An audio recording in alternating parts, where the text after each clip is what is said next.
అందరికీ నమస్కారం. 99 టీవీ సమర్పించు మహాభారతం 22వ ఎపిసోడ్ ప్రారంభం. ఈ రోజున గతించినటువంటి ఎపిసోడ్లో మనం కొన్ని విషయాలు మాట్లాడుకున్నాం. అవి మళ్ళీ మనం గుర్తు చేసుకుందాం అన్నమాట. అప్పుడు అంటే కౌరవులు పాండవులు కలిసి ఆడుకుంటూ ఉండగా వాళ్ళ యొక్క బంతి వెళ్ళి ఒక నూతిలో పడిపోయిందనమాట. ఆడుకునే బంతి ఆ నూతిలో పడిపోయేటప్పటికి వాళ్ళు ఏం చేస్తున్నారంటే నూతి బయట నుంచి చూస్తున్నారు. ఆ బంతి ఎలా తీయాలి అనేటటువంటి కంగారు పడుతున్నారు అనమాట. అయ్యో బంతి పడిపోయింది అనుకుంటున్నారు వాళ్ళు. అందులోకి అది ఎక్కడుంది, అది బావి ద్రోణుడు ఉండే ఇంటి సమీపంలో ఉంది. అప్పుడు ద్రోణుడు వచ్చి చూసి ఏమిటి అని అడిగాడు. మా బంతి పడిపోయింది ఇందులోను అని చెప్పి అంటే, సరే మీ బంతి నేను తీస్తాను అని చెప్పి ద్రోణుడు ఏం చేశాడంటే ఆ బంతిని తన యొక్క శక్తుల వల్ల ఆ బంతిని బయటకు తీసి ఇచ్చాడనమాట. ఒక గడ్డి పరక మంత్రించి దాన్ని అలాగ నెమ్మదిగా పైకి తీసి ఆ బంతి ప్లస్ అతను ఉంగరం కూడా వేసాడు అందులో. ఆ ఉంగరాన్ని కూడా తీసి ఇచ్చేటప్పటికి ఈ పిల్లలు ఆశ్చర్యపోయారనమాట. ఆశ్చర్యపోయి వెళ్ళి ఈ విషయాన్ని భీష్ముడితో చెప్పారు. భీష్ముడితో ఎప్పుడైతే చెప్పారో భీష్ముడు కూడా చాలా ఆశ్చర్యపోయాడట.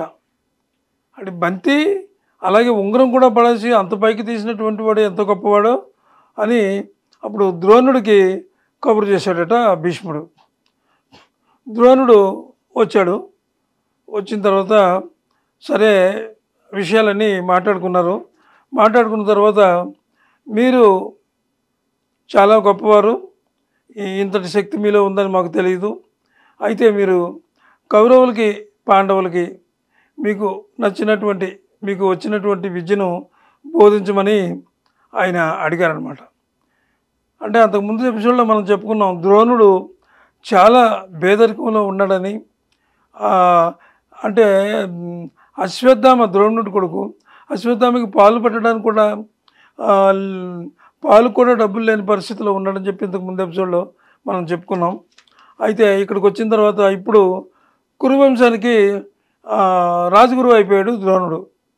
ఆయన పేదరికం అంత పటాపంచలు అయిపోయింది అనమాట. ఇప్పుడు సంతోషంగా ఉన్నాడు. అయితే అతనికి ద్రుపదుడు చేసినటువంటి అంటే అంతకుముందు ఎపిసోడ్లో మనం చెప్పుకున్నాం, ద్రుపదుడు చాలా అవమానం చేశాడు. అక్కడికి వెళ్ళేటప్పటికి స్నేహితుడు కదా అని వెళ్ళేటప్పటికి నువ్వు నీలాంటి వాడు మాకు ఇక్కడ అసలు లోపలికి ఎవరు రానిచ్చారు నిన్నని చెప్పి చాలా చాలా నీచంగా మాట్లాడి ద్రోణుడిని బయటికి పంపించేశాడు. అది మాత్రం గుర్తుండిపోయింది. ఇప్పుడు ఎంత గొప్పవాడు అయినా సరే ఆ ద్రుపదుడు చేసినటువంటి ఆ అవమానం అలాగే ఉందన్నమాట. సరే ఇక అది అలా ఉండగా అప్పుడు ఈ పిల్లలకి అంటే విద్యలు బోధించడం మొదలుపెట్టాడనమాట. ఒక్కొక్క అంటే బాణాలు వేయడం, ఎలా వేయాలి ఏమిటి, దాంట్లో మెలకువలు ఏమిటి అవన్నీ చెప్తున్నాడు అనమాట. చెప్తుంటే అందరూ బాగానే వేస్తున్నారు, చెప్పింది గురి తప్పుతున్నారు చాలామంది. అందులో అర్జునుడు మాత్రం ఎక్కడ గురువుగారు ఏం చెప్తే దాన్నే గురి చూసి కొడుతున్నాడట. అలాగే అతని ధారణ శక్తి, అతని యొక్క పట్టుదల చూసేటప్పటికి ద్రోణుడికి ముచ్చటేసింది. అర్జునుడు అంటే ఒక ప్రత్యేకమైనటువంటి అభిప్రాయం కలిగింది ద్రోణుడికి. ఈ అబ్బాయి ఇంత అసలు చెప్పింది చేసినట్టే మిగిలిన వాళ్ళు అందరూ గురి తప్పుతున్నారు, కానీ చెప్పింది చెప్పినట్టుగానే చేస్తున్నాడు అని అతనికి మంచి అంటే ప్రత్యేకంగా అతన్ని చూస్తూ ఆ విద్యను నేర్పుతున్నాడు అనమాట. అయితే ఈ విధంగా నేర్పడం వల్ల ఈ ద్రోణుడి యొక్క ఖ్యాతి, ఈ గొప్పతనం అంతా ప్రపంచ దేశాల్లో అగ్రరాజ్యాల రాజులందరికీ తెలిసింది. తెలవడంతో ఆ రాజులందరూ కూడా తమ పిల్లల్ని ద్రోణుడి దగ్గరికి తీసుకొచ్చి విద్య నేర్పమని అక్కడ పెట్టారనమాట. అక్కడ వాళ్ళందరికీ నేర్పే చోట పెడితే వాళ్ళందరికీ కూడా ద్రోణుడు విద్య నేర్పుతున్న సమయంలో ఎన్నో అందరికీ చెప్తున్నాడు. కానీ అందరికల్లోకెల్లా అర్జునుడే మాత్రం చాలా గొప్పగా చేస్తున్నాడు. చెప్పినటువంటి ఇది దేన్ని ఉపయోగించాలి, అంటే అస్త్రాన్ని ఎలా ఉపయోగించాలి, ఎక్కడ కొట్టాలి, గురి చూసి ఎక్కడ కొట్టాలి, ఏ విధంగా దాన్ని సంధించాలి అనేటటువంటి విషయాలన్నీ కూడా కొంచెం ప్రత్యేకంగా అర్జునుడికి చెప్పడం మొదలుపెట్టాడు. అయితే చాలామంది ఏమంటారంటే, కొంతమంది ద్రోణుడికి అర్జునుడు అంటే చాలా ఇష్టం, పక్షపాతి, అర్జునుడికే బాగా చెప్తాడు అని చాలామంది అనుకుంటారు. కానీ అది తప్పు.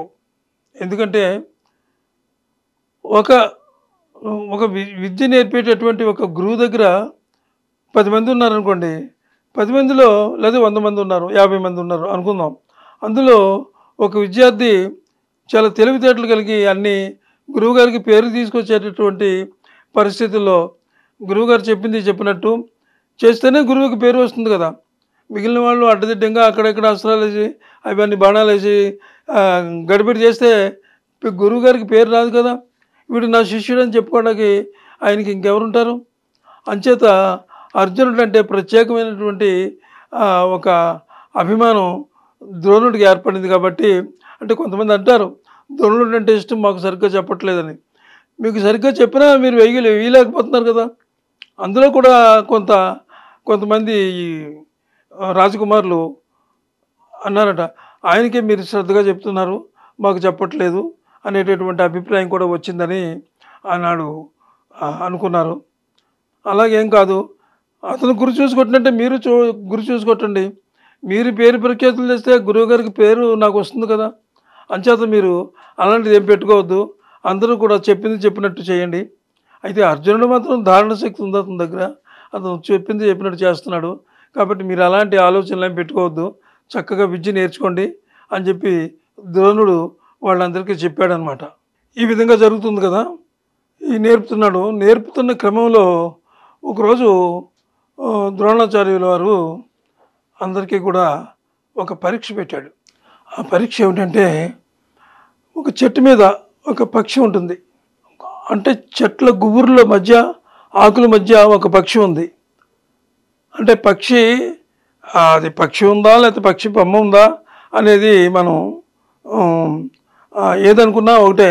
మొత్తం మీద పక్షి అనేది ఆ గుబుర్ల మధ్య ఉంటే దాన్ని గురి చూసి దాని కంట్లో కొట్టాలి. అంటే బాణం సరిగ్గా కంట్లో కొట్టాలి అనేటప్పటికీ ద్రోణాచార్యుల వారు అందరినీ పిలిచారు. వరుసగా అందరినీ ఒక్కొక్కరిని కొట్టమన్నారు అనమాట. ఫస్ట్ అంటే అందరూ చాలామంది వచ్చారు, కొట్టలేకపోయారు. సరే, ధర్మరాజు వచ్చాడు. ధర్మరాజుని అడిగాడు ద్రోణుడు, ధర్మరాజు నీకు ఆ పక్షి కనిపిస్తుందా? ఏమిటి నీకు అక్కడ పక్షి ఉంది, అది కనపడుతుందా? మేమంతా నీకు కనపడుతున్నామా? ఇదంతా దృశ్యం అంతా కనపడుతుందా? చెట్టు ఇదంతా నీకు కనిపిస్తుందా అని ధర్మరాజుని అడిగాడు ద్రోణుడు. అప్పుడు ధర్మరాజు ఏం చెప్పాడంటే, గురుదేవ, నాకు పక్షి లీలగా కనిపిస్తుంది, కానీ మీరంతా కల్పిస్తున్నారు. చెట్టు కనిపిస్తుంది, పరిసర ప్రాంతాలన్నీ బాగా కనబడుతున్నాయి నాకు అని ధర్మరాజు చెప్పాడు. సరే, అయితే నీవు విలువ విద్యకు పనికిరావు, ఏకాగ్రత లేదు నీ దగ్గర,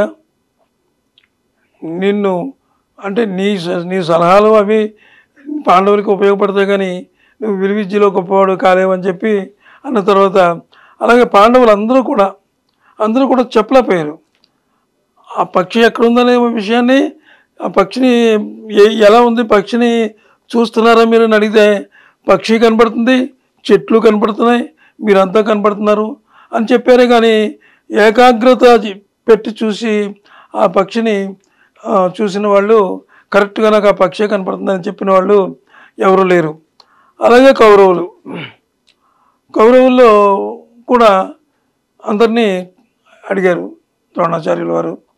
అడిగితే వాళ్ళు కూడా సరిగ్గా చెప్పలేకపోయారనమాట. చెప్పలేకపోయారంటే అంటే ఏమిటి ఇందులో వాళ్ళకి ఏకాగ్రత లేదనమాట. అది పక్షి ఎక్కడుంది, ఎలా ఉంది, గురువుగారు ఏం చెప్పారు, మనకి దాని గురించి మనకి ఏమైనా ఖచ్చితంగా చూసి దాన్ని కొట్టాలి, దాన్ని గురి చేసి కొట్టమన్నారు. దాని కంట్లో ఆయన గురి చేసి ఎలాగైనా కొట్టాలని వేసేటప్పటికి బాణాలు వేస్తున్నారు, ఎక్కడో పక్కకు పోతున్నాయి. మీరంతా కనబడుతున్నారు నాకు, అయినా బాణం వేస్తున్నాను, కనబడట్లేదు, దొరకట్లేదు అని చెప్పి అన్నారు. ఇక చివరికి అందరూ అయిపోయిన తర్వాత చివరిలో అర్జునుడిని పిలిచాడు. అర్జున, ఆ చెట్ల మధ్య గుబురుల మధ్య ఒక పక్షి ఉంది, నువ్వు గురి చూసి దాని కంటిలో బాణం వేయాలి అని చెప్పి చెప్పాడు. చెప్పేటప్పటికి అది సంధించాడు బాణాన్ని అర్జునుడు. అప్పుడు అడిగాడు అనమాట, మళ్ళీ నీకు అక్కడ ఏం కనిపిస్తుంది అని. మేమంతా కనిపిస్తున్నామా, చెట్టు కనిపిస్తుందా, మొత్తం అన్నీ కనబడుతున్నాయా, ఏమిటి పరిస్థితి అని అడిగారు. అడిగేటప్పటికి అప్పుడు ఏమైందంటే ఆయన చెప్పాడు అర్జునుడు, నాకు మీరెవరూ కనిపించటం లేదు, మీరెవరూ నాకు కనబడటం లేదు, ఒక పక్షి మాత్రమే కనిపిస్తుంది, దాని కన్ను మాత్రమే కనిపిస్తుంది అని చెప్పి ఆ బాణం వేసి కరెక్ట్గా గురువుగారు ఎక్కడైతే కొట్టమన్నారో అక్కడే బాణం సంధించి గురి చూసి కొట్టాడట. కొట్టేటప్పటికి ఇక అప్పుడు మరి ఇంతకుముందు వరకు అర్జునుడిని అంటే వీళ్ళు అందరూ అన్నారు కదా, అర్జునుడిని మీరు ప్రత్యేకంగా చూస్తున్నారు, మమ్మల్ని చూడలేదు, మాకు విద్య రావటం లేదు, అర్జునుడికే వస్తుంది అని రకంగా మీరు అన్నారు కదా. అంటే శిష్యులు అందరినీ సమావేశపరచక్కర్లేదు, అంతా అక్కడే ఉన్నారు. వాళ్ళందరినీ ఉద్దేశించి ద్రోణాచార్యులు వారు అన్నారట, ఇప్పుడు చెప్పండి ఎవరికి ఏకాగ్రత ఉంది, మీరందరూ కూడా ఆ చెట్టు నేను చెప్పిన చోట ఆ చెట్టు మీద ఉన్న పక్షి యొక్క కంటిని కొట్టలేకపోయారు మీరు అనేటప్పటికి అందరూ ఒప్పుకున్నారట. ఒప్పుకుని అర్జునుడే గొప్పవాడు. అయితే ఈ విషయాలు దుర్యోధనుడు ఒప్పుకోలేకపోయాడు. అతనికి ఈర్ష్య పాండవులంటే. మళ్ళీ ఎందుకు కొట్టలేము, మళ్ళీ నేను సరిగ్గా కొట్టలేదు, ఏదో అంటే ఈ చేతగానే ఏదో అని శాస్త్రం ఉంది, ఆడలేక మధ్యలో ఓడు, ఇట్లాంటివన్నీ సామెతలు ఉన్నాయి. అలాగే కొట్టలేక ఏదో మాట్లాడుతుంటే ఇక అవన్నీ ద్రోణుడు పట్టించుకోలేకుండా ఇక అర్జునుడికి అగ్రతాంబూలం ఇచ్చి అర్జునుడిని ఇంకా అప్పటి నుంచి ఇంకా అర్జునుడే ప్రియ శిష్యుడు అయిపోయాడు అనమాట ద్రోణాచార్యుల వారికి. సరే, అది ఇంతవరకు మనం ఈ విషయం చెప్పుకున్నాం. తర్వాత ఎపిసోడ్లో 23వ ఎపిసోడ్లో మళ్ళీ మనం మిగిలిన కథ చెప్పుకుందాం. ఈ మహాభారతం యొక్క సారాంశం అందరూ తెలుసుకొని ఇందులో ఉండేటటువంటి మంచి ధర్మం, న్యాయం, నిబద్ధత, అలాగే పట్టుదల, ఏకాగ్రత ఇవన్నీ పాండవుల నుంచి నేర్చుకోండి. అలాగే దుష్టబుద్ధి కలవారైనటువంటి ఈ దుర్యోధనుడు గురించి మీరు ఎప్పుడు అలాంటి ఆలోచనలు చేయకండి. ఎప్పుడూ కూడా ధర్మం, న్యాయం వైపే ఉండండి. శ్రీకృష్ణ పరమాత్మ అందుకే పాండవుల వైపు ఉన్నాడు, ఆయన ధర్మం అటు ఉంది కాబట్టి మీరంతా అంటే మంచి ఆలోచనలతో చాలా మంచి విషయాలు భారతంలో ఉన్నాయి. వెళ్ళే కొద్ది ఇంకా చాలా రహస్యాలు ఉంటాయి ఇందులోనూ, అన్నీ చెప్పుకుందాం నెమ్మదిగా. కాబట్టి ఈరోజు ఈ ఎపిసోడ్ని ముగిద్దాం. మరి మీరంతా బాగోవాలని, మీరంతా ఈ విషయాలు తెలుసుకోవాలని 99 టీవీలో ఈ మహాభారతం కార్యక్రమాన్ని మేము స్టార్ట్ చేసాము. మంచి రెస్పాన్స్ వస్తుంది. అంచేత మీరు కూడా చూడండి. ఇదైతే లింక్ ప్రకారంగా చూడండి, ఒకదాని తర్వాత ఒకటి చూస్తేనే మీకు మొత్తం అర్థమవుతుంది.